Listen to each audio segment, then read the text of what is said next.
يهده الله فلا مضل له ومن يضلله فلا هادي له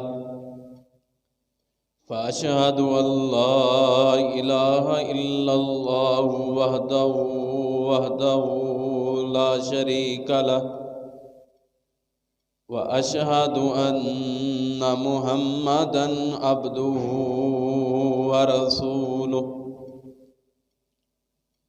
اللهم صل على محمد وعلى آل محمد كما صليت على إبراهيم وعلى آل إبراهيم إنك حميد مجيد اللهم بارك على محمد وعلى آل محمد كما باركت على إبراهيم وعلى آل إبراهيم إنك حميد مجيد أما بعد فإن خير الحديث كتاب الله وخير الهدي هدي محمد صلى الله عليه وسلم وشر الأمور محدثاتها وكل محدثة بدعة وكل بدعة ضلالة وكل ضلالة في النار فنعوذ بالله السميع العليم من الشيطان الرجيم بسم الله الرحمن الرحيم قد أفلح من تزكى قال النبي صلى الله عليه وسلم الحیاء من الایمان۔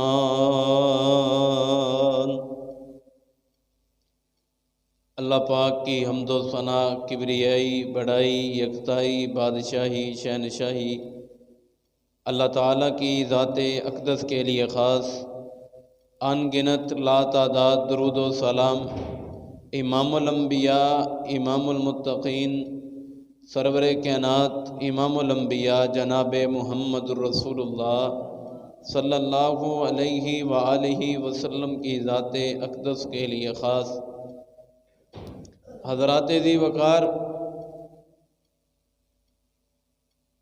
جو میں نے آپ حضرات کے سامنے خطبہ مسنونہ میں آیت تلاوت کی ہے، اللہ سے دعا ہے کہ اللہ تعالیٰ مجھے صحیح معنوں میں حق اور سچ بیان کرنے کی توفیق نصیب فرمائے، اور بیان کرنے کے بعد ہم سب کو اس پر عمل کرنے کی بھی توفیق نصیب فرمائے۔ حضرات ذی احباب، حیا ایک بہت بڑی نعمت ہے۔ حیا کو بیان کرنے کے بعد بے شرمی معاشرے کے اندر ختم نہیں ہو سکتی۔ حیا کے معنی اور مفہوم کو سمجھایا جائے کہ حیا کسے کہتے ہیں، کس چیز کا ہے نام، تو معاشرے میں حیا پیدا نہیں ہو سکتا۔ ایک آدھے خطاب کے ذریعے واعظین خطاب فرماتے رہیں، علماء کرام بیان کرتے رہیں، حیا کے متعلق لوگ جو کچھ مرضی کہتے رہیں، حیا معاشرے کے اندر قائم نہیں ہو سکتا۔ حیا معاشرے کے اندر صرف لباس کی وجہ سے قائم ہوگا۔ جب لباس ٹھیک ہوگا تو معاشرے کے اندر خود بخود حیا پیدا ہو جائے گا۔ حیا کی بنیادی وجہ وہ لباس ہے، اور اسلام کا کوئی سا بھی رکن لے لیں، آپ کو بغیر لباس کے وہ نظر نہیں آئے گا۔ انسانوں اور جانوروں کے درمیان فرق کیا ہے؟ اللہ تعالیٰ نے ہمیں اشرف المخلوقات بنایا، تو ان کے درمیان اور ہمارے درمیان کیا فرق ہے؟ ہمیں اشرف المخلوقات کیوں کہا؟ گائے کی بھی دو آنکھیں، بکری کی بھی دو آنکھیں، بلی کی بھی دو آنکھیں، کتے کی بھی دو آنکھیں، شیر کی، چیتے کی، ریچھ کی، ان کی بھی دو دو آنکھیں، اور انسان کی بھی دو آنکھیں، اور کام بھی ایک کرتے۔ انسان اپنی آنکھوں کے ساتھ دیکھتا ہے، شیر، چیتا، ریچھ، ہاتھی، بیل، بکری، مرغی، بلی، گویا کہ اللہ تعالیٰ کی بنائی ہوئی ہر مخلوق کی آنکھیں ہیں، وہ دیکھنے کا کام دیتی ہیں، اور انسان کی آنکھیں بھی دیکھنے کا کام دیتی ہیں۔ فرق تو کوئی نہ ہوا، تو پھر ہمیں اشرف المخلوقات کیوں کہا ہے؟ ان تمام جانوروں کے کان بھی دو دو ہیں، ہمارے کان بھی دو ہیں، ان کے لیے بھی اللہ نے زبان بنائی، دانت بنائے ہیں، ہمارے لیے بھی دانت بنائے، زبان بنائی ہے، ان کو بھی اللہ تعالیٰ نے چلنے کے لیے پاؤں دیے، ان کے بھی پیٹ کے اندر، ان کے جسم کے اندر خون بنایا، رگیں بنائی ہیں، دل بنایا، جگر بنایا، پھیپھڑے بنائے ہیں۔ انسان کے اندر بھی یہ تمام مادے موجود ہیں، لیکن پھر بھی ان جانوروں سے افضل اور دنیا کائنات کی ہر مخلوق سے افضل اشرف المخلوقات انسان کو کیوں قرار دیا؟ اب سوچنے کی بات ہے، اب اللہ تعالیٰ نے کیوں ایسی تمیز کی کہ ان کے کھانے کے لیے بھی اللہ تعالیٰ نے چیزیں مہیا کی، ہمارے کھانے کے لیے بھی مہیا کی ہیں، وہ بھی کھاتے پیتے، ہم بھی کھاتے پیتے۔ اب فرق کیا ہے؟ فرق یہ ہے کہ کبھی شیر، ریچھ، بیل، گائے، بکری، مرغی، کتا، یہ تمام جانور، ان کا اللہ تعالیٰ نے لباس ایک ہی بنایا ہے۔ جس طرح انسان کی چمڑی ایک ہے، اسی طرح ان کی بھی چمڑی ایک ہے، یہ دوبارہ تبدیل نہیں ہوتی۔ اب اشرف المخلوقات بننے لگی ہے، اور بنیادی وجہ اشرف المخلوقات اللہ تعالیٰ کی بنانے کی، وہ صرف ہم پہ لباس ہے اور جانوروں پر لباس نہیں۔ اگر یہ لباس ہو، اسی میں عزت، اسی میں بھلائی ہے۔ اگر لباس نہ ہو تو پھر بندہ جانوروں جیسا درندہ انسان ہوتا ہے۔ لباس یہ نہایت ضروری چیز ہے، اسی کے اندر حیا، کسی انسان کا وقار اور عزت لباس کے اندر ہوگی۔ اہل مغرب نے سب سے پہلے کوشش یہ کی کہ ہماری ماؤں، بہنوں اور بیٹیوں کے سروں سے دوپٹے کو چھین لیا، بے پردہ کر دیا۔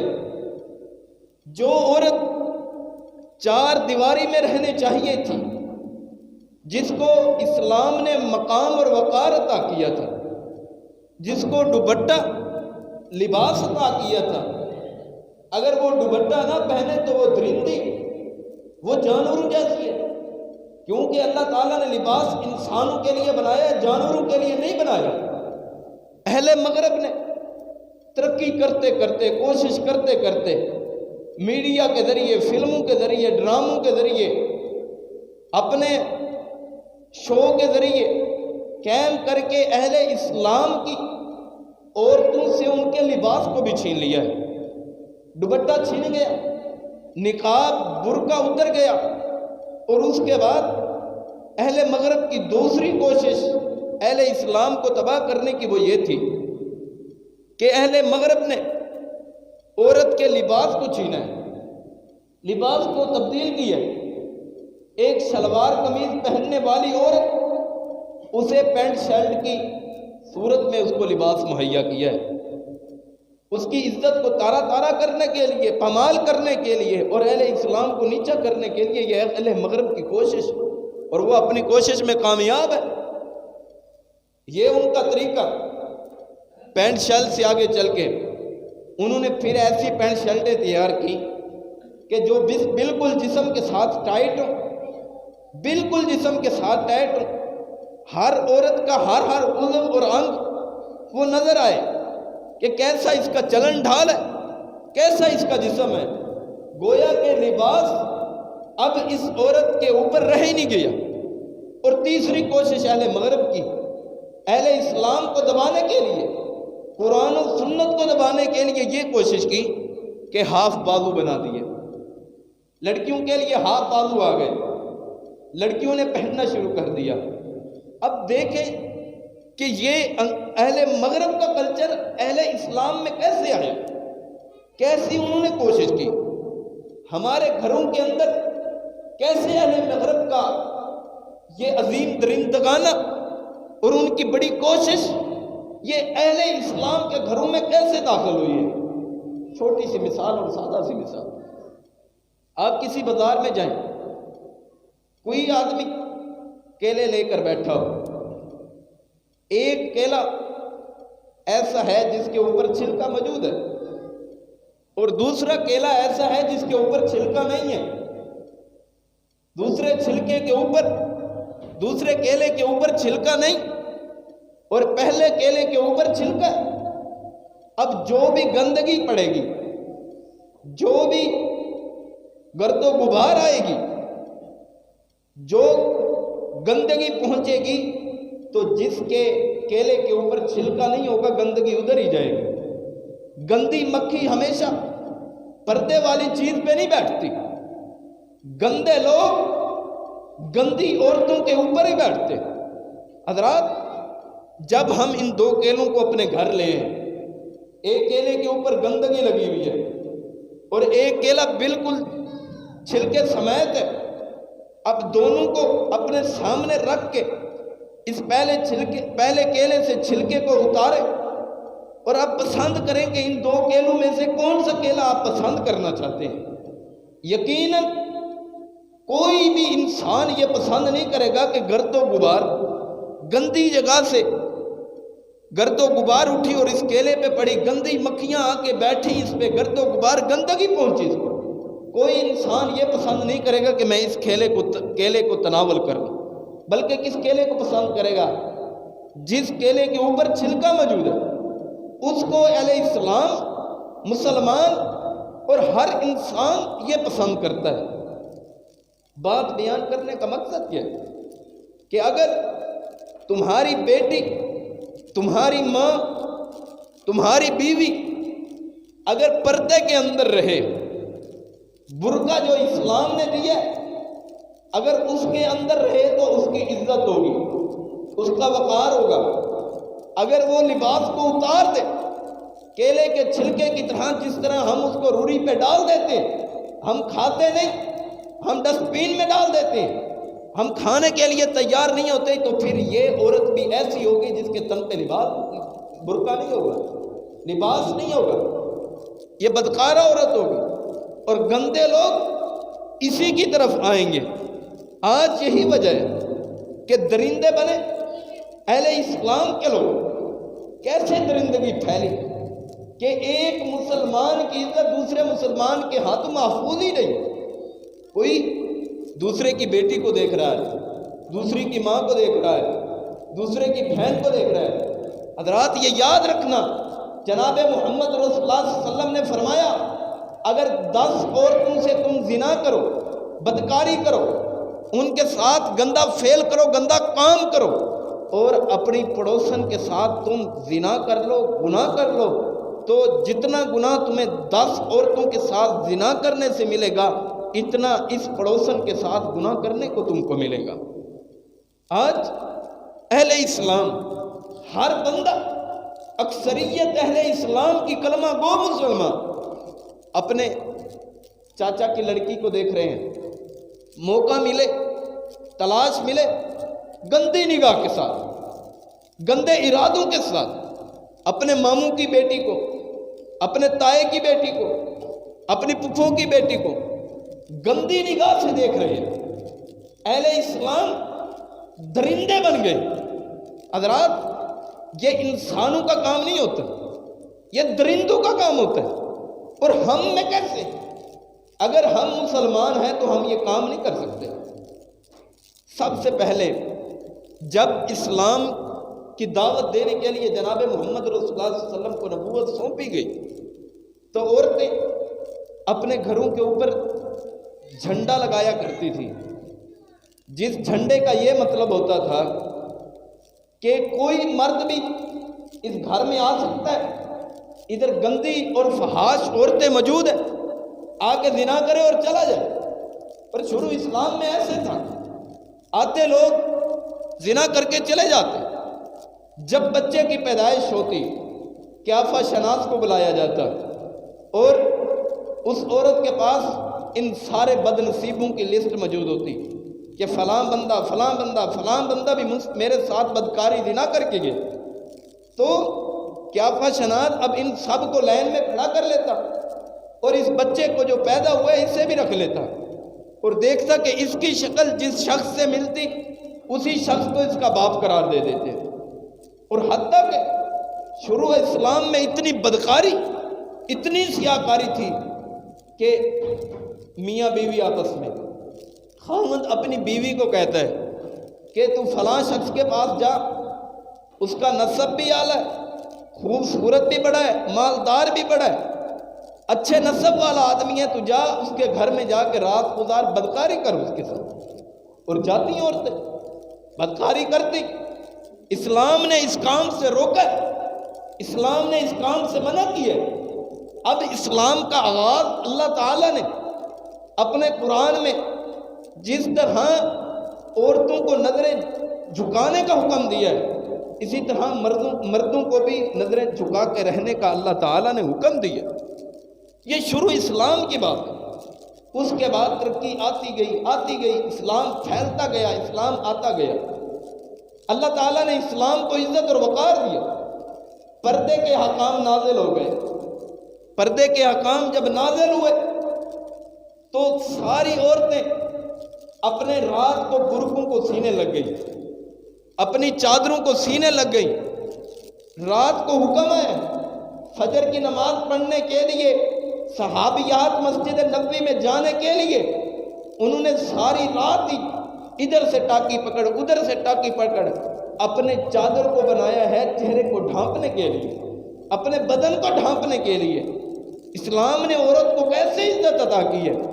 ساری عورتیں صبح کی نماز جب ادا کرنے کے لیے مسجد نبوی میں گئی تو تمام عورتیں پردے میں تھیں، ایک عورت پردے میں نہ تھی۔ تو عورتوں نے پوچھا کہ تو پردے میں کیوں نہیں آئی؟ وہ سوال کرنے کے لگی کہ تم پردے میں کیوں آئی ہو، کیا معاملہ ہے، کیا ماجرا ہے، تم پردے میں کیوں آئی ہو؟ کہتی ہیں کہ ہم پردے میں اس لیے آئی ہیں کہ رسول اللہ صلی اللہ علیہ وسلم کا حکم آ گیا تھا، اللہ تعالیٰ کی اب شریعت نازل ہو گئی تھی، تو ہم اس لیے رات ساری ہی اپنے برقعے کو اپنی چادر کو بناتی رہی ہیں کہ صبح نماز کے لیے جائیں گی تو چادر کو اوڑھ کے جائیں۔ تو اس عورت نے ایک چھوٹے بچے کو گھر بھیجا کہ جاؤ میرے گھر سے چادر لے کے آؤ۔ چادر لے کے جب یہ بچہ آیا اور چادر پہن کے جب اپنے گھر گئی اور خاوند نے پوچھا کہ نماز پڑھنے میں اتنی دیر لگ گئی تھی، اتنی تاخیر ہو گئی تھی، ادھر کیا کرتی رہی ہو، نماز تو جلدی ہو گئی تھی، اتنی دیر کیوں ہوئی؟ کہتی ہیں تمہیں کیا پتا اللہ کسے کہتے ہیں، بات جو انہوں نے کی وہ سونے کے پانی کے ساتھ بھی لکھی جائے پھر بھی کم ہے۔ کہتی ہیں کہ تم کیا جانتا ہے کہ اللہ کون ہے، رسول اللہ صلی اللہ علیہ وسلم کی ذات کیسی ذات ہے، جب اللہ تعالیٰ نے اپنا قرآن بنا کے نازل کر دیا ہے اور مجھے پتہ لگ گیا ہے، میں تو ایک قدم اٹھانا گوارا نہیں کرتی تھی، میں گھر کس طرح آ جاتی۔ یہ شریعت اسلام، یہ اسلام کا دستور، اسلام کا نظریہ۔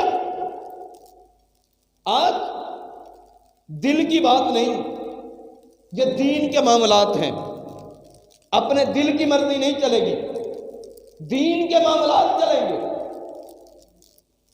اور یاد رکھنا وہ بندہ دیوس ہے، وہ بندہ بغیرت ہے جو اسلام کے شاعر کو نہیں مانتا۔ ایسے بندے کا کلمہ پڑھنے کا کیا حکم ہے؟ اگر نماز سے پہلے درس دیا ہے تو لباس کا دیا ہے، زکوٰۃ کے حکام سے پہلے لباس کا حکم ہے، حج کرنے جاؤ تو سب سے پہلے احرام کا اہتمام کرنا ضروری ہے، جب چھوٹے بچے کی پیدائش ہو تو سب سے پہلے اسے کپڑا دیا جاتا ہے، اور اس کی جوانی میں، لڑکپن میں، اس کے سفر میں، حضر میں، اسے مرتے دم تک اللہ تعالیٰ نے پردے کا حکم دیا ہے۔ لیکن آج مسلمانوں کا شعار کیا ہے؟ ان کے گھروں کے اندر پردہ نہیں ہے، ان کے گھروں کے اندر پردہ اٹھ گیا ہے۔ اور یاد رکھنا، حضرت محمد رسول اللہ صلی اللہ علیہ وسلم نے فرمایا 4 بندے، ایک عورت جہنم میں 4 بندوں کو لے کے جائے گی۔ عورت اللہ تعالیٰ کے سامنے ہوگی، اللہ تعالیٰ اسے حکم دیں گے اس کے نامہ اعمال کے بلبوتے اسے جہنم میں ڈال دیا جائے۔ یہ کہتی ہے نہیں اللہ تعالیٰ، ابھی جہنم میں نہیں جانا، سب سے پہلے میرے باپ کو لے کے آؤ، جس نے اپنے پلاٹ بھی بیچے، جس نے اپنی ساری زندگی اس بیٹی کو پالنے کے لیے لگا تھی، جس نے بڑے ناز و نخروں کے ساتھ اس بیٹی کو پالا ہے۔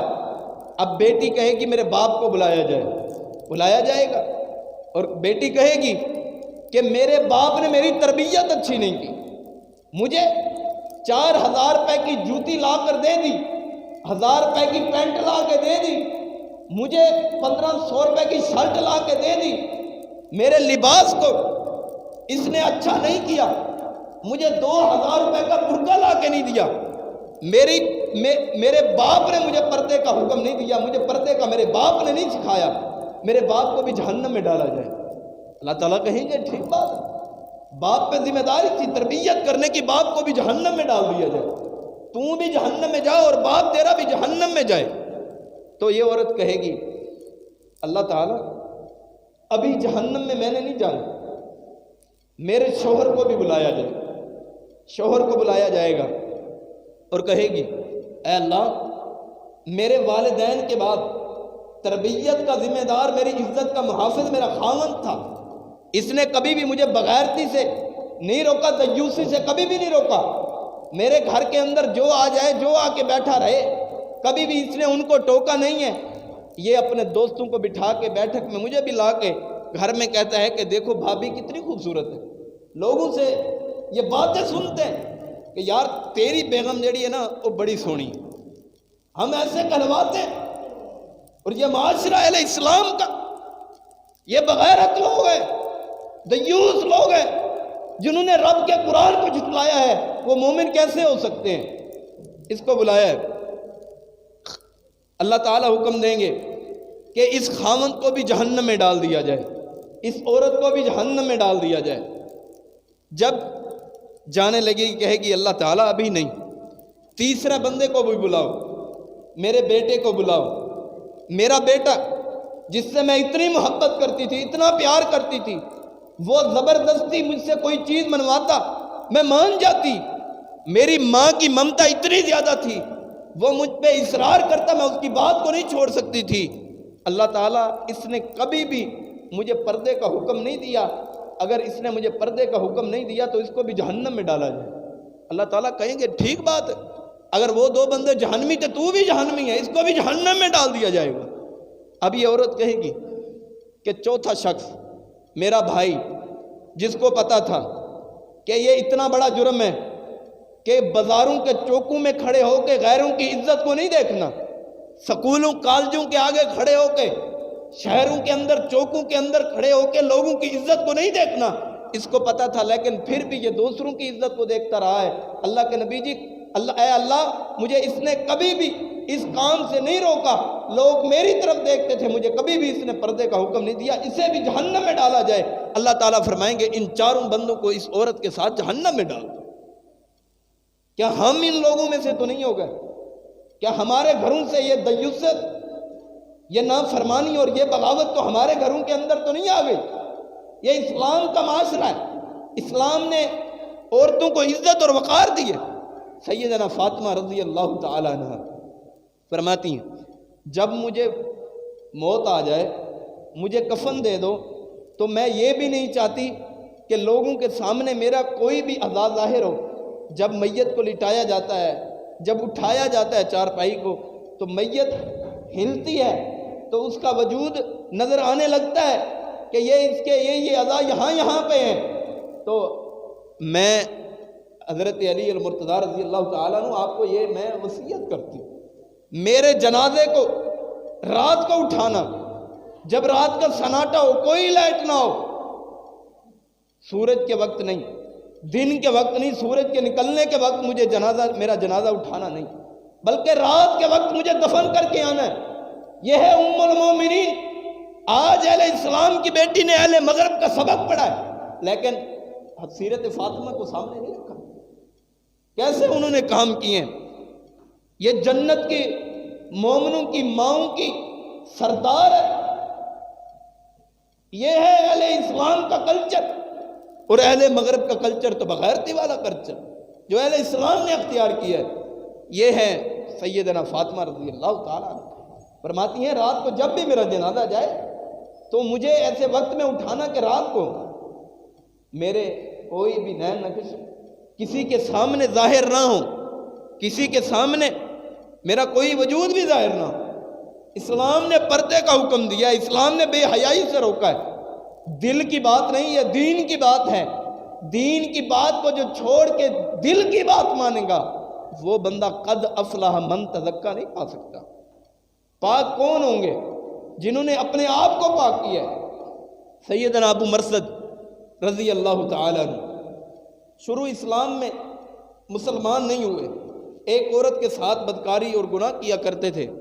جب انہوں نے کلمہ پڑھ لیا، مسلمان ہو گئے، تو ایک دفعہ رستے پہ جا رہے ہیں، رات کا وقت ہے، تو وہی عورت جس کے ساتھ دور جاہلیت میں گناہ کیا کرتے، زنا کیا کرتے تھے، اس نے دوبارہ دعوت دی گناہ کی طرف۔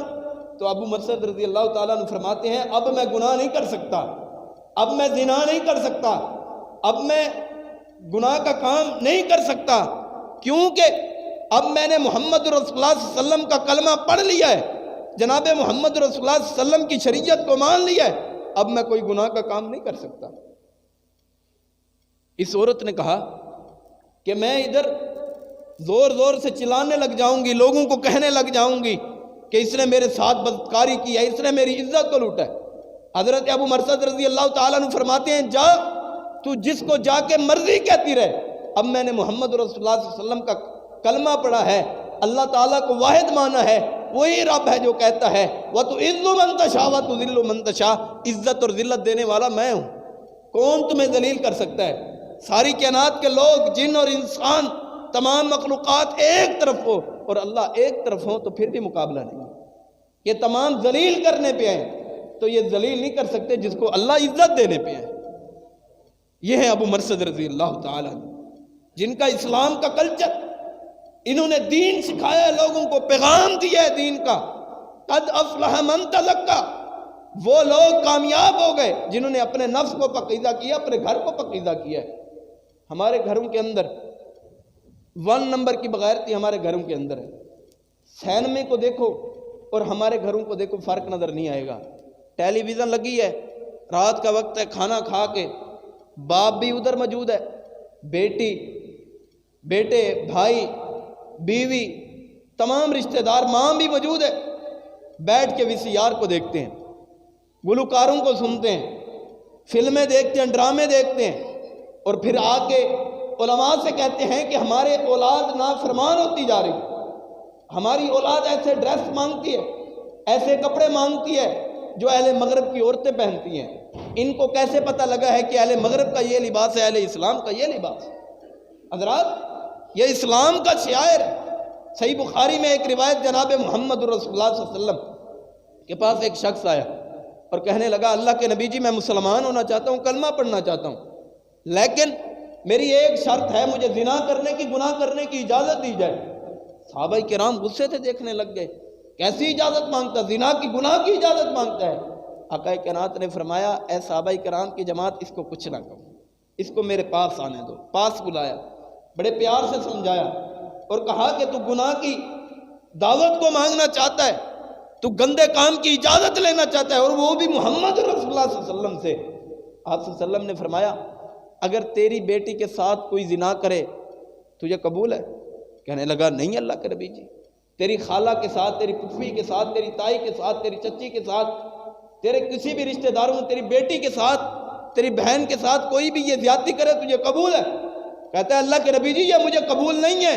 آپ صلی اللہ علیہ وسلم نے فرمایا کہ جس کے ساتھ تو زنا کرے گا، گناہ کا کام کرے گا، وہ بھی تو کس کی بیٹی ہوگی، کس کی ماں ہوگی، کسی کی بہن ہوگی۔ اب فرماتا ہے آقا جی مجھے حدیث سمجھ آ گئی ہے، اب میرے لیے دعا فرما دیجئے۔ آقا کائنات نے دعا کی اللہ اس کے نفس کو پاک کرتے، اس کی شرمگاہ کو پاک کرتے۔ کہتے ہیں کہ مرتے دم تک آخر عمر تک کبھی زنا کرنے کا سوچ بھی، فکر بھی میرے دماغ کے اندر پیدا بھی نہیں ہوئی، کرتا کیا؟ یہ اسلام عزت دیتا ہے، اسلام کے اندر وقار ہے، عزت ہے۔ دیوسیت اہل مغرب کے اندر ہے۔ سیدنا عمر فاروق رضی اللہ تعالیٰ عنہ کے زمانے میں ایک عورت گناہ کی دعوت ایک مرد کے ساتھ، ایک مرد ایک عورت کو گناہ کی دعوت دیتا ہے، بدکاری کی دعوت دیتا ہے۔ عورت کہتی ہے کہ تو سیدنا عمر فاروق رضی اللہ تعالیٰ عنہ کے پیچھے 40 روز تک تو نمازیں پڑھ لے، اور 40واں روز جب ہو جائے آنا تو میرے پاس، میں اپنے وجود کو تیرے لیے پیش کر دوں گی۔ جب یہ وقت ہوا 40 دن تک حضرت سیدنا عمر فاروق رضی اللہ تعالیٰ عنہ کے پیچھے نمازیں پڑھتے رہے۔ سیدنا عمر فاروق رضی اللہ تعالیٰ عنہ کے پیچھے نمازیں پڑھی ہوں اور ہو بغیرت یہ ہو نہیں سکتا۔ اگر سیدنا عمر فاروق رضی اللہ تعالیٰ عنہ کے خطاب سنے ہو زانی یہ ہو نہیں سکتا، ہو بدکار، فنکار، عیاش پرست ہو یہ ہو نہیں سکتا۔ جب 40واں دن ہوا حسب وعدہ وہ عورت اسی راستے پہ کھڑی تھی جس راستے پہ یہ اس کو بلاتا اور جاتا تھا۔ اب یہ عورت کہتی ہے کہ میرا وجود تیرے لیے حاضر ہے۔ حضرت محمد رسول اللہ صلی اللہ علیہ وسلم سے محبین کرنے والے، پیار کرنے والا یہ شخص یہ کہتا ہے کہ اب مجھے تو نے ایسا طریقہ سکھلا دیا ہے، اب میں اس کام کی طرف سوچتا بھی نہیں ہوں، اب میرا پیار رحمان کے ساتھ ہو گیا ہے، اب میں اس گناہ کے قریب بھی نہیں جاتا۔ ہم گناہ میں بڑھتے گئے، گناہ کی آخری حدوں کو ہم پھلانگ چکے ہیں، بغیرتی کی ہر دریا کو ہم عبور کر چکے ہیں۔ وجہ کیا ہے؟ ہم نے آئیڈیل اور نمونہ اہل مغرب کو بنایا ہے۔ اہل مغرب کو چھوڑ کے اہل اسلام کی طرف آؤ۔ اسلام میں بھلائی، اسلام میں ترقی ہے۔ جو اسلام کو اپناتے، اسلام سے محبت کرتے ہیں، اللہ تعالیٰ نے ان کے لیے کیسی ضمانت دی ہے۔ آقا کائنات جناب محمد رسول اللہ صلی اللہ علیہ وسلم نے فرمایا جس کو کوئی نسب والی عورت، کوئی بڑے مالدار عورت، کوئی خوبصورت عورت دعوت دے گناہ کی، اگر وہ گناہ کو چھوڑ دیتا ہے تو اس کے لیے اجر یہ ہے کہ کل قیامت کا دن ہوگا، سارے لوگ پریشان ہوں گے، اللہ تعالیٰ اس بندے کو اپنے عرش کے نیچے سائے میں جگہ عطا فرمائے گا۔ یہ ہے اسلام جو عزت دیتا ہے، جو احترام دیتا ہے۔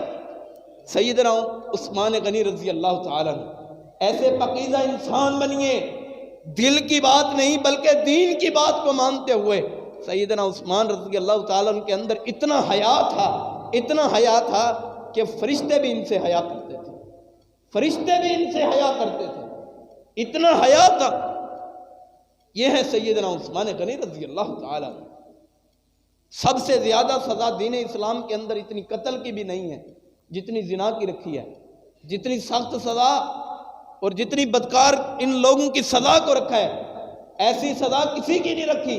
جناب محمد رسول اللہ صلی اللہ علیہ وسلم نے فرمایا جو شادی شدہ مرد کسی عورت کے ساتھ گناہ کرے، زنا کا کام کرے، بدکاری کا کام کرے، اور وہ بدکاری کا کام کرے تو تم اس کے وجود کو آدھا زمین میں دفن کر دو اور اسے پتھر مارو، وہ چیختا رہے، وہ روتا رہے، وہ بلبکاتا رہے، اس کو تم پتھر مار مار کے رجم کر دو اور اس کے ختم کر دو۔ آج اہل اسلام کا کلچر اور اہل اسلام کے لوگ 14 فروری کے روز میں ویلنٹائن ڈے مناتے ہیں، انگریز کے عیسائی پادری کے نقش قدم پہ چلتے ہوئے، اور آج اہل اسلام کے پاکستان جیسی عظیم مملکت میں لوگ پھولوں کی ریڑھیاں لگا کے بیٹھے ہیں کہ آئے کوئی لڑکی ہمارے سے پھول لے، آئے کوئی لڑکا ہمارے سے پھول لے اور جا کے کسی لڑکی کو دے۔ لڑکے کی بھی یہ سوچ، لڑکی کی بھی یہ سوچ، یہ حرام کی کمائی کھا رہے ہیں، یہ دنیا کائنات کے بدترین انسان ہیں۔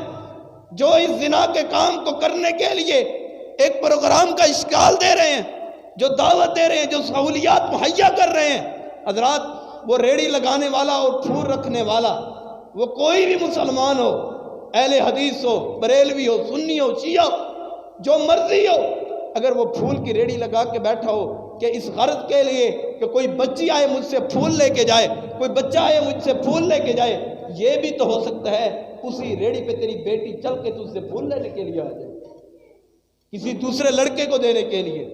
اسلام یہ سبق نہیں سکھاتا۔ جو آج اہل اسلام کے لوگ اہل مغرب کو اپنا کلچر اور نمونہ بنا چکے ہیں، حضرات ان بغیرتی کے اڈوں کو، اس ویلنٹائن ڈے 14 فروری کو منائے جانے والے کو چھوڑ دو، یہ بدکاری کا دن، یہ گناہ کا دن ہے۔ اہل اسلام آپس کے اندر یہ ملاپ کا یہ ذریعہ نہیں ہے، یہ ختم کرنا چاہتے ہیں نکاح کے فریضے کو۔ یہ اہل مغرب نے اب یہ کام کرنا شروع کر دیا ہے کہ ان سے نکاح کو ختم کر کے زنا کو عام کر دو، اور کافی حد درجے تک وہ اس مشن میں کامیاب بھی ہو چکے ہیں۔ ہم نے نکاح کو مشکل کر دیا ہے، ہم نے جہیز مانگا ہے، جہیز کے اندر ہم نے لاکھوں روپیہ مانگا ہے، ہم نے جہیز کے اندر ہم نے فرمائش رکھی ہے یہ بھی ہو، یہ بھی ہو، یہ بھی ہو، اور پھر کیا ہوتا ہے؟ بیٹیاں 35 سال تک گھر بیٹھی رہتی ہیں، 30 سال تک بیٹیاں گھر بیٹھی رہتی ہیں۔ ایسا باپ دیوس ہے، خبیث ایسا باپ جو 35 سالہ بیٹی کو اپنے گھر میں بٹھائے ہوئے ہے۔ نبی مکرم جناب محمد رسول اللہ صلی اللہ علیہ وسلم کے گھر کے اندر بھی 4 براتیں آئی ہیں۔ حضرت سیدنا فاطمہ کی شادی ہوئی ہے، کیا جہیز میں دیا ہے؟ جو کچھ پاس مہیا وہ دے دیا ہے۔ اب ہم نکاح کو مشکل کرتے جا رہے ہیں، ڈیمانڈیں رکھتے ہیں۔ یہ کون سا اسلام ہے؟ کون سا کلچر ہے؟ کوئی ایک روایت اس پہ لے کے آؤ، کوئی ایک دلیل لے کے آؤ۔ کسی صحابی نے ڈیمانڈ کی ہو کہ میں اس عورت سے اس وقت شادی کروں گا کہ جب یہ فلاں چیز مجھے فلاں میری ڈیمانڈ کو، میرے بہترین پلنگ ہو، میرا یہ ہو، میری کار ہو۔ اسلام دیوسی کا سبق نہیں دیتا۔ اور آج ہمارا معاشرہ اور ہمارے لوگ جب برات آنی ہوتی ہے، ابھی بیوی اس خاوند کی نہیں بنی، نکاح نہیں ہوا، برات ہوتی ہے، ابھی سالیاں نہیں بنی، لیکن اس کے سارے خاندان کی لڑکیاں اکٹھی ہو کے ایک لڑکی نے دودھ پکڑا ہوتا ہے کہ سالی نے دودھ پلانا ہے، جو دولہا آ رہا ہے اس سے۔ اسلام یہ سبق نہیں سکھاتا۔ تم ساری عورتوں کو باہر نکال کے یہ سبق دینا چاہتے ہو کہ ہمارے پاس اور بھی لڑکیاں ہیں کہ جنہوں نے آنا ہے آ جائے۔ کوئی ایک تو اسلام کی روایت لاؤ۔ کوئی نہیں ایسا اسلام کا کلچر، نہیں ایسا اسلام سبق دیتا۔ کلمہ پڑھ کے مسلمان ہو چاہتے ہو، دیوسیت ختم کرنا پڑے گی، بغیرتی کو ختم کرنا پڑے گا، حیا کو اپنانا پڑے گا، اپنے گھروں کے حفاظت کرنا پڑے گا۔ آج ہم کہتے ہیں ہمارا کھانا پینا ایک ہے، ہماری چارپائیاں ایک ہیں، فلاں کے بیٹھ جائے، فلاں کے بیٹھ جائے، فلاں کے بیٹھ جائے۔ حضرات سیدنا عمر فاروق جیسا نیک انسان کوئی نہیں دنیا میں، سیدنا علی المرتضیٰ رضی اللہ تعالیٰ عنہ، سیدنا عثمان غنی رضی اللہ تعالیٰ عنہ جیسا عظیم انسان کوئی نہیں ہے۔ سیدنا عثمان غنی کی شادی سے پہلے کبھی ایسا ہوا ہو کہ نبی کریم صلی اللہ علیہ وسلم کے گھر سیدنا عثمان آئے ہو؟ کبھی سیدنا عمر فاروق چل کے آئے ہو؟ اسلام یہ سبق نہیں دیتا جدھر آئے کسی کا دروازہ کھلا ہے اندر سرے عام چلے جاؤ۔ امام کائنات جب مکہ کو چھوڑ کے ہجرت کے لیے مدینہ جانا چاہتے تھے، ساری کائنات کا پیر اور امام الانبیاء، ایسا رب نے دنیا کائنات میں کوئی بنایا ہی نہیں، ایسی ذات کوئی نہیں بنائی۔ آقا کائنات سیدنا ابو بکر صدیق کے دروازے پہ گئے اور جا کے دستک دی، ابو بکر کیا میں گھر میں آ سکتا ہوں؟ کتنا بڑا فکر لمحہ ہے کہ اتنا یارانہ، اتنی محبت کہ سیدنا ابو بکر صدیق رضی اللہ تعالیٰ عنہ کی بیٹی نبی کریم صلی اللہ علیہ وسلم کی ازواجیت میں ہے، بیوی ہے، لیکن پھر بھی دستک دی ہے۔ اور کیا سبق دیا ہے کہ اسلام کو اپنانا ہے، بغیرتی کو نہیں اپنانا۔ جب بھی کسی کے گھر جانا ہے دستک دینی ہے، اور جا کے گھر کے اندر سیدھا داخل نہیں ہو جانا۔ بیٹھک اس لیے بنی ہے، ادھر جا کے بٹھاؤ۔ اسلام بغیرتی کا سبق نہیں دیتا، اسلام حیا کا، تقدس کا، پاکیزگی کا سبق دیتا ہے۔ اگر تم گندگی کو پھیلاؤ گے، یہ گندی مکھیاں پھر ایسے لباس پہ بیٹھتی ہیں جو گندے لوگ ہوتے ہیں۔ شروع میں مثال دے چکا ہوں، جس کیلے کے اوپر چھلکا نہ ہو، گندی مکھیاں ادھر آ کے بیٹھتی ہیں، دیوس لوگ ادھر بیٹھتے ہیں، بغیرت لوگ ادھر بیٹھتے ہیں۔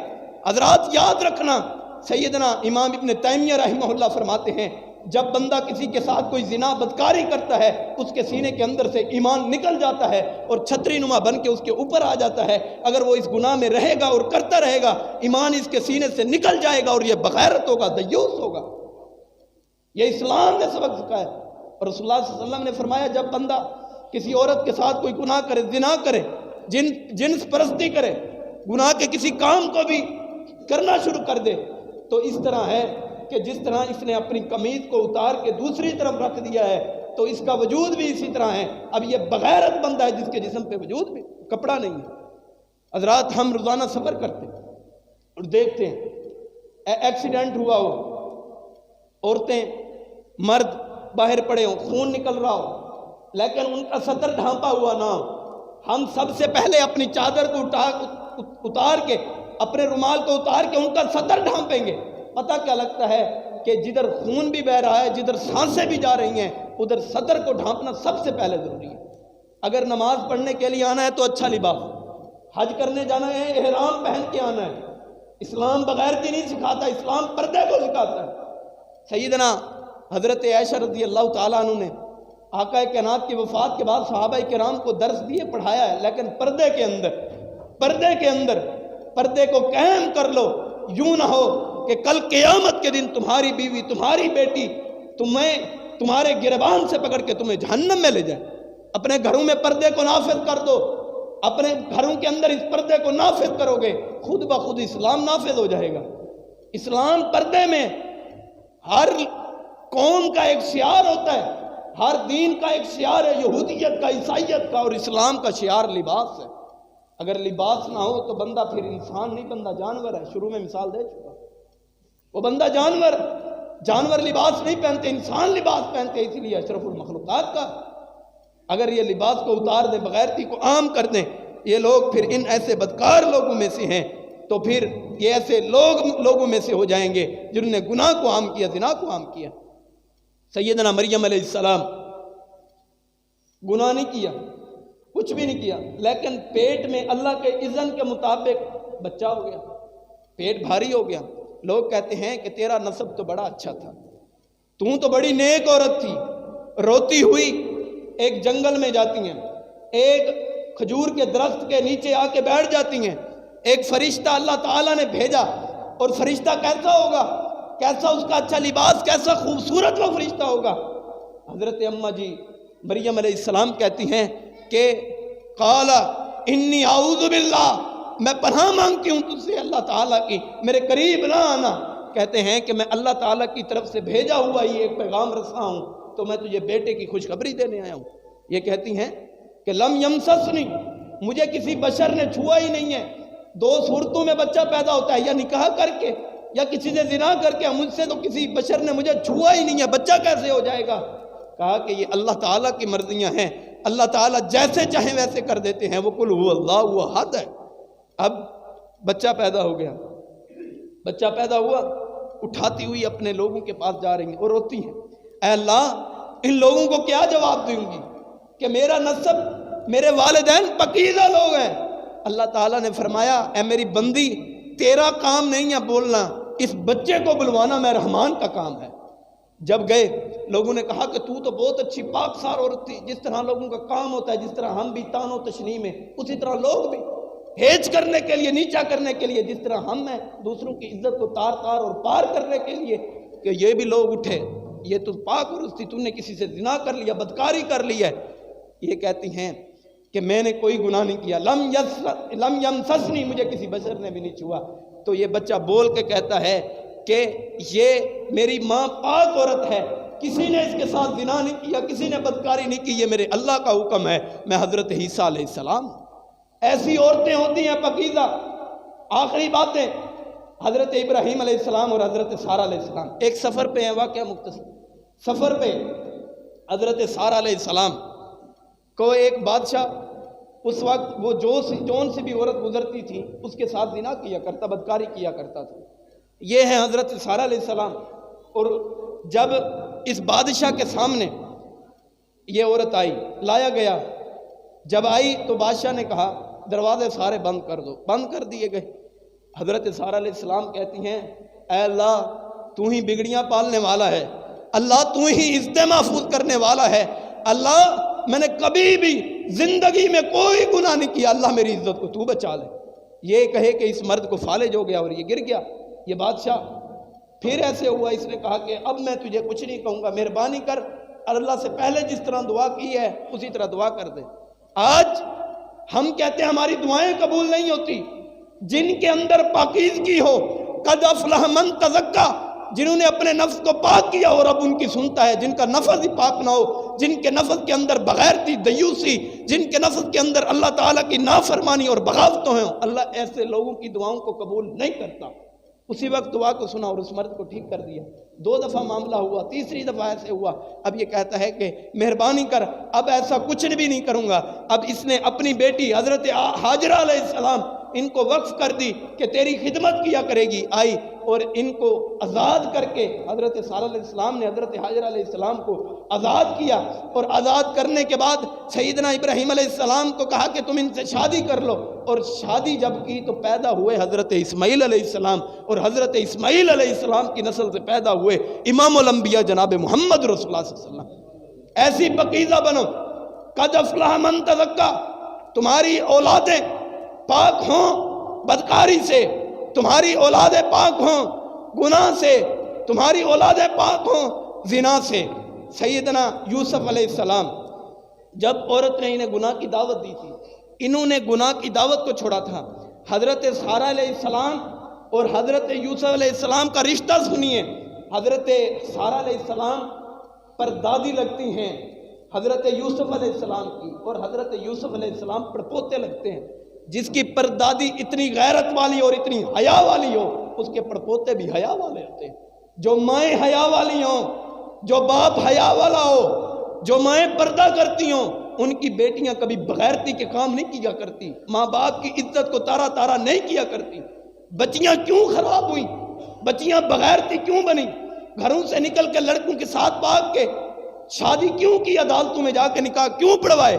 کیونکہ باپ دیوس تھا، باپ اور ماں نے اچھا کردار اور اچھا کریکٹر پیش نہیں کیا۔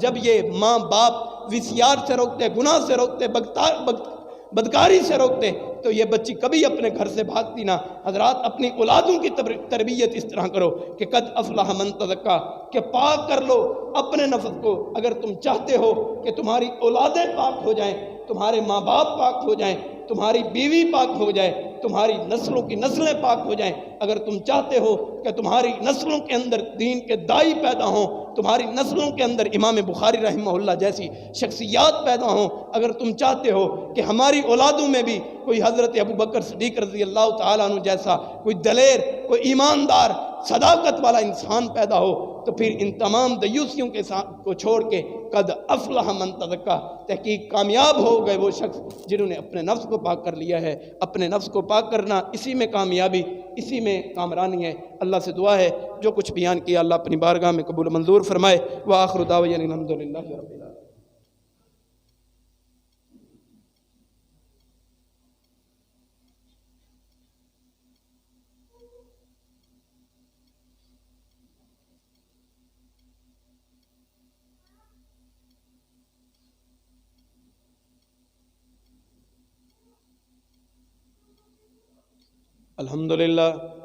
الحمدللہ وکفا والصلاۃ والسلام علی رسول اللہ، اما بعد۔